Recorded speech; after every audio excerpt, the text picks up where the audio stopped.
च83 आई space के का आश्रम। एक सुंदर से बगीचे में कुछ लड़कियां आपस में बात कर रही थी और दृश्य बेहद मनोरम था और उनके बीच में एक अप्सरा जैसी लड़की बैठी हुई किसी और ही ख्यालों में गुम थी और उसे अपने आसपास हो रहे किसी चीज से कोई मतलब नहीं था। वो अपनी ही दुनिया में मग्न थी कि तभी धम्मस से कोई चीज आसमान से नीचे गिरी और सभी अचानक से हुए इस आवाज से चौंक गई।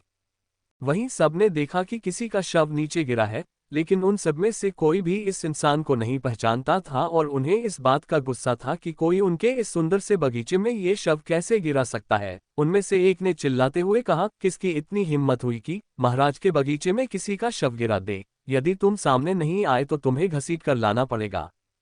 उसके आवाज देने के बाद भी कोई नहीं सामने आया और वहीं उस बगीचे की सबसे खूबसूरत लड़की बर्फ के पुतले की तरह जमी हुई थी और ऐसा लग रहा था कि उसने कुछ भयानक देख लिया हो। वो बस एकटक उस शव को देखे जा रही थी और इस बात को किसी ने नोटिस नहीं किया।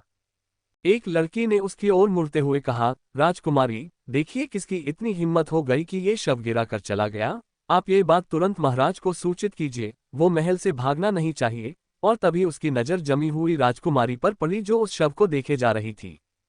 उस लड़की के आवाज पर वो राजकुमारी जग गई और भागते हुए उस शव के पास गई और उस शव के हाथ के नब्ज की जांच करने लगी, लेकिन कुछ नहीं हुआ और वो उसके आंखों से झरझर आंसू गिरने लगे और ये लड़की कोई और नहीं बल्कि देवी आकृति ही थी जो यहाँ शायद कहीं की राजकुमारी थी।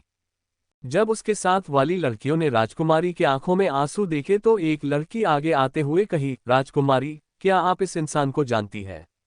उसने बड़ी सावधानी से कहा था, वो सामने वाली को नाराज नहीं करना चाहती थी। वहीं खड़ी दूसरी लड़की ने कहा, नहीं राजकुमारी, उसे कैसे पहचानेगी? मैंने तो उसे आज तक नहीं देखा और ये इसके शरीर से थोड़ी हिंसक ऊर्जा निकल रही है।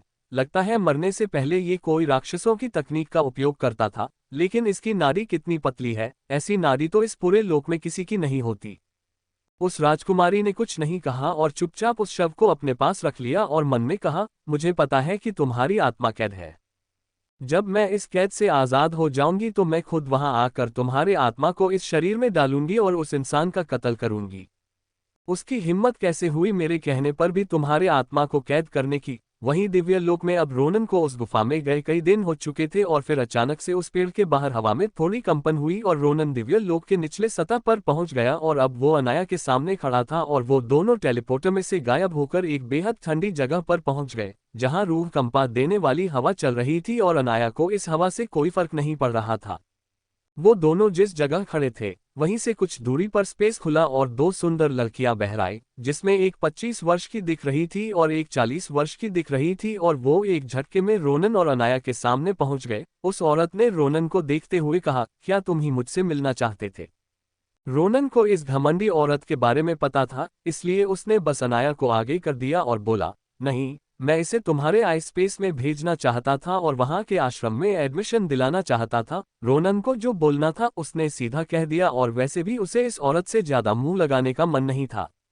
वहीं वो औरत भी अजीब सा मुंह बना चुकी थी, क्योंकि उससे इस टोन में किसी ने बात नहीं की थी सिवाय एक या दो लोगों के और उनमें से ये कोई नहीं था और उसने हल्के गुस्से से कहा, और तुम्हारे कहने पर मैं किसी को अपने स्पेस में लेकर चले जाऊं? और तुम्हारी हिम्मत कैसे हुई मुझसे उस तरीके से बात करने की? तभी उसकी नज़र अनाया पर पड़ी और वो जम गई।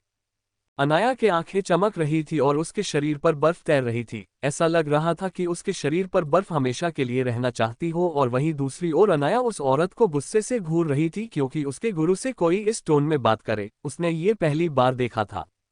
उस औरत ने कांपते हुए आवाज में कहा, आइस क्वीन, ये लड़की वो कैसे हो सकती है? लेकिन एक सेकंड, ये आइस क्वीन नहीं, उससे भी ऊंची रैंक की आभा है। ऐसा कैसे हो सकता है? और एक सेकंड, अभी मैंने क्या कहा कि मैं इन्हें क्यों आश्रम में लूंगी? और उसका पूरा शहरी कांपने लगा। वो तुरंत घुटने के बल बैठ गई और बोली, महारानी को मेरा प्रणाम, मुझे माफ करे, मुझे नहीं पता था कि आप कौन है। मैं आपसे ऐसे बात की, मुझे माफ करे। उसके इस तरीके से बदलते हुए रूप को देखकर रोनन ने हंसते हुए कहा, क्या अभी तुम्हें ये अपने स्पेस में नहीं चाहिए? इतना बोलकर रोनन अनाया का हाथ पकड़कर उसे ले जाने लगा। अब वो सामने वाले को थोड़ा परेशान करना चाहता था। रोनन जैसे ही जाने वाला था कि तभी पीछे से तेज एक बार का नुकीला टुकड़ा उसकी ओर बहुत तेजी से आ रहा था, जो शायद उसने महसूस नहीं किया था। च84 रोनन बना अमर इंसान। रोनन, जो उस औरत के साथ मजाक कर रहा था, उसने तुरंत अपनी हाथ घुमाए और उस बर्फ के टुकड़े को एक तेज हवा का झोंका तोड़ते हुए ले गया। उसने अनाया का हाथ छोड़ा और एकदम तेजी से उस औरत के पास पहुंचा और उसे कंठ से पकड़कर उठा लिया और वो छटपटाने लगी। रोनन ने उसे देखते हुए कहा, तुम्हें क्या लगता है कि तुम आइस स्पेस की महारानी हो? अंबालिका, मुझे रत्ती भर भी फर्क नहीं पड़ता कि तुम क्या कर सकती हो। आगे से ऐसी कोई हरकत नहीं करना कि जिस वजह से तुम्हारी प्राण चले जाए। इतना बोलकर उसने उस औरत को एक और फेंक दिया। वो औरत तुरंत जमीन पर गिरते के साथ थोड़ी देर खांसी और फिर खड़ी हो गई और घुटने के बल झुकी और सिर झुकाते हुए बोला, सीनियर, इस जूनियर को उसकी बदतमीजी के लिए माफ कीजिएगा। मुझे नहीं पता था कि आप कौन हैं। ये मेरी गलती है जो मैंने आपके साथ इस तरह का बर्ताव किया। मेरी गलती की सजा आइस स्पेस के लोगों को मत दीजिएगा। मैं आइस टाइप की इतनी अच्छी विशेषता वाली लड़की को देखकर थोड़ी भावनाओं में बह गई थी। मुझे बिल्कुल भी अंदाजा नहीं था कि मैं गलत थी। क्या मैं सीनियर का नाम जान सकती हूँ? रोनन ने हाथ हिलाते हुए कहा, तुम अभी उतनी भी काबिल नहीं हुई हो जो मेरा नाम जान सकी। ये मेरी छत रहा, मैं इसे खुद शिक्षा दे सकता था, लेकिन मुझे कुछ अन्य काम है, इसलिए मैं यहाँ आया था। क्या तुम अब इसे अपने स्पेस के आश्रम के जा सकती हो? और हाँ, मैंने इसके अंदर अपने आत्मा का एक कण डाला है। यदि भविष्य में कोई भी परेशानी हुई तो मैं खुद आऊंगा। रोनन की धमकी सुनकर वो औरत थरथराते हुए कही, नहीं, इन्हें हम क्यों कुछ करेंगे? ये अभी हमारी होली चाइल्ड है। ये सीधा आश्रम के महागुरु से शिक्षा लेंगी और भविष्य में ये हमारा नेतृत्व करेंगे। आप बेफिक्र रहिए। इतना बोलकर वो फिर से झुक गई। रोनन ने अनाया के सिर पर हाथ फेरते हुए कहा, जाओ इनके साथ, ये तुम्हारा बेहतर ख्याल रखेंगे और अच्छे से ध्यान लगाना और भविष्य में ताकतवर बनकर ही लौटना। तुम्हारी सीनियर से पीछे मत रह जाना। हाँ, वो तुमसे थोड़ी ज्यादा प्रतिभावान है, लेकिन तुम यदि जमकर मेहनत करोगी तो खूब आगे निकल सकती हो। इतना बोलकर वो वहां से भूत की तरह गायब हो गया। वहीं अनाया बस उसी दिशा में देखती रही और उसके आंखों में आंसू की कुछ बूंदें थी। भले रोनन कुछ समय के लिए उसका गुरु था, लेकिन वो कुछ पल उसके लिए बेहद यादगार थे और वो उसके अलावा किसी को अपना गुरु नहीं मान सकती थी। हाँ, उसे पता था कि रोनन एक बहुत बड़ी हस्ती है, उसके सामने वो कुछ नहीं है, लेकिन उसने मन में ही कुछ प्रतिज्ञा ले ली, और शायद इसी प्रतिज्ञा के वजह से भविष्य में आइस स्पेस में हड़कंप मचने वाला है। वहीं ईशान अल खान सागर में खड़ा था और अपने सामने जा रहे कुछ सैनिकों को देख रहा था जो कि सुनहरे कवच में ढके हुए थे, और उन्हें देखकर सभी लोग साइड हटते जा रहे थे और रोनन उनके पीछे आराम से जा रहा था। वो सैनिक जब सागर के बहुत अंदर चले गए तो अब बहुत कम लोग दिख रहे थे और वहीं अंधेरा और घना होता जा रहा था। उन सैनिकों को जब आभास हुआ कि कोई उनके पीछे आ रहा है तो उन्होंने पीछे मुड़कर देखा तो एक लड़का आ रहा था, जिसके हाथों में कुछ नहीं था और वो ऐसे चला आ रहा था कि जैसे ये पूरा सागर उसी का हो, और वो उन सैनिकों के बेहद करीब से गुजर गया, जिसे देखकर उन सैनिकों को गुस्सा आ गया। ये शायद उनके साथ पहली बार हुआ था। स्वर्ग सम्राट के सैनिक जहां से भी गुजरते थे तो सभी लोग घुटनों के बल झुककर उनका अभिवादन करते थे। हाँ, देवता और अमर इंसान अपने सामने के सैनिकों के रैंक के अनुसार झुकते थे, लेकिन रोनन के अंदर से कोई आभा उत्सर्जित नहीं हो रही थी, तो वो जरूर एक आम इंसान होगा और बस यही वो गलती कर जाते थे। एक सैनिक ने आवाज देते हुए कहा, तुम वहीं रुक जाओ, और तुम्हारी हिम्मत कैसे हुई कि तुम हमारा अभिवादन किए बगैर चले जाओ? उसकी आवाज बेहद तेज और कड़क थी। रोनन रुक गया और पीछे मुड़कर उस सैनिक को देखते हुए बोला, तुम हो कौन और मैं क्यों झुकूं तुम्हारे सामने? तुम्हारे सम्राट की भी इतनी हैसियत नहीं है कि वो मुझे झुका सके? और वो बिल्कुल सही था, दोनों लगभग एक ही पोजीशन के थे, तो वो क्यों झुकता इन मामूली सैनिकों के सामने? उस सैनिक ने जब ये सुना कि कोई उनका स्वर्ग सम्राट के बारे में ऐसा बोल रहा है तो उसका पूरा चेहरा गुस्से से लाल हो गया और उसने अपने पास के एक सैनिक को कहा, जाओ, उसे पकड़ कर लाओ, हम उसे सम्राट के पास ले जाएंगे और वही इसका फैसला करेंगे। कुछ समय से लोग सम्राट का डर भूल गए हैं, ये लड़का उसका उदाहरण बनेगा। वो सैनिक आगे बढ़ता कि उसके गले से अचानक से खून निकलने लगा और वो वहीं नीचे पानी में धम्मस से गिर गया, और ये देखकर सभी सैनिक अलर्ट हो गए और उस व्यक्ति ने कहा, सभी एक साथ हमला करो, वो कोई मामूली इंसान नहीं है। उसके बोलने के बाद सभी ने एक साथ हमला किया और एक साथ बर्फ, पानी और तलवार जैसे कई हमले रोनन के ऊपर होने लगे, और ये देखकर रोनन ने अपनी तलवार सर्पदंश निकाली और हवा में चला दी और बस सभी के सिर एक साथ गिर गए। वो तलवार अब दिव्य लोक में अपनी असली ताकत दिखाने लगी थी। रोनन ये देखकर कुछ नहीं कहा और वहां से चला गया। वैसे भी यहाँ कुछ खास करने को नहीं था, और उसके जाने के बाद कुछ लोग वहां आए और उन्होंने जैसे ही उन सैनिकों के शव को देखा तो उनके दिल में एक अजीब सा डर बैठा गया और उन्होंने डरते हुए कुछ कदम पीछे ले लिए। स्वर्ग सम्राट के सैनिकों की मौत की खबर पूरे दिव्य लोक में जंगल की आग की तरह फैल गई और सभी और एक अजीब सा मातम का माहौल था, क्योंकि ये सब कुछ बेहद डरावना था, क्योंकि आज से पहले नर्क लोक के लोगों के अलावा किसी में इतनी हिम्मत नहीं थी। और कुछ समय बाद पूरे अलखान सागर में सैनिक भर गए और किसी की हिम्मत नहीं हुई वहां जाने की। स्वर्ग सम्राट की प्रतिष्ठा और डर लोगों के बीच से गायब होने लगा और इसी वजह से कई लोगों को जान से हाथ धोना पड़ा, लेकिन लोगों के बीच धीमे से ही ये चर्चा तो चल ही रही थी। आज उस बात को पूरे 5 वर्ष से ज्यादा बीत गए थे और अलखान सागर के उस गुफा में रोनन ने अपनी आंख खोली और कहा, हाँ, अंततः मैं अमर बन गया। इस बार पिछले बार से कम समय लगा था। इतना बोलकर वो वहां से गायब हो गया और अब वो निष्ठा के सामने खड़ा था। कुछ महीने बाद एक बड़े से तारों से भरे मैदान में निष्ठा और रोनन एक बड़े से ड्रैगन के सामने खड़े थे, जिसने कहा, कौन हो तुम और तुम्हारी हिम्मत कैसे हुई हमारे दरवाजे पर आकर हमला करने की। उस ड्रैगन के शरीर से तेज आभा निकल रही थी, जो पूरे आसमान को तोड़ने के लिए तैयार थी। जहां निष्ठा पूरी तरह से डरी हुई थी, वही रोनन बस उस ड्रैगन के आंखों में देख रहा था। 85 ड्रैगन लोक। रोनन अभी जिस ड्रैगन के सामने खड़ा था, वो एक बड़ी सी नदी को भी एक बार में पीकर खत्म कर दे। वो इतना लंबा था, उसकी केवल पूंछी 5 मंजिले इमारत से ज्यादा लंबी थी और उसके शरीर पर एक काली धारी थी और उसकी आंख सुनहरे रंग के थे और उसके शरीर से बेहद ज्यादा ऊर्जा उत्सर्जित हो रही थी और यदि कोई आम इंसान उसके सामने खड़ा हो जाए तो वो बस देखकर ही मर जाएगा। रोनन को खुद से न डरता देख वो ड्रैगन भी थोड़ा अचरज में पड़ गया। वो दरअसल ड्रैगन लोक का पहरेदार था और ये पूरा ड्रैगन लोक एक अलग ही डायमेंशन में बसा हुआ था और ये बात इन्हें भी नहीं पता थी कि ये कौन सा डायमेंशन है। हाँ, एक बात तय थी कि ये दिव्य लोक नहीं है, क्योंकि इस लोक के अंदर से दिव्य लोक से भी ज्यादा शुद्ध ऊर्जा महसूस हो रही थी। रोनन ने उस ड्रैगन को देखते हुए कहा, मुझे तुमसे मिले हुए बस कुछ हजार वर्ष हुए हैं और तुम मुझे भूल गए। खैर कोई बात नहीं, वैसे भी बहुत से लोग मुझे भूल गए हैं। इतना बोलकर रोनन ने एक पुरानी हड्डी का एक टुकड़ा निकाला और उसे दे दिया।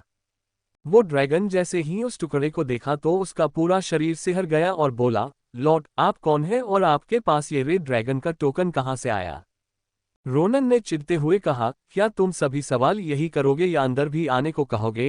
रेड ड्रैगन ने तो कहा था कि ये टोकन देखने के बाद कोई भी मुझे नहीं रोकेगा और तुम मुझसे सवाल जवाब कर रहे हो। वो इस बात से गुस्सा था क्योंकि पहली बार आने पर उससे ऐसे पेश नहीं आया गया था, उल्टा उसे सम्मान के साथ अंदर ले जाया गया था। उस ड्रैगन ने तुरंत झुकते हुए कहा, मार कीजिएगा लॉर्ड, आप अंदर आइए, मेरा आपको गुस्सा दिलाने का कोई इरादा नहीं था, लेकिन पिछले कुछ वर्षों में दिव्य लोक का कोई सनकी आदमी बार बार इस लोक में आने की कोशिश करता रहता है। उसने मुझे कई बार घायल कर दिया है। वो तो व्हाइट ड्रैगन लॉर्ड ने उसे रोक रखा है। वो रोनन के सामने ही स्पेस को चीर दिया और अंदर चला गया और दोनों भी अंदर चले गए।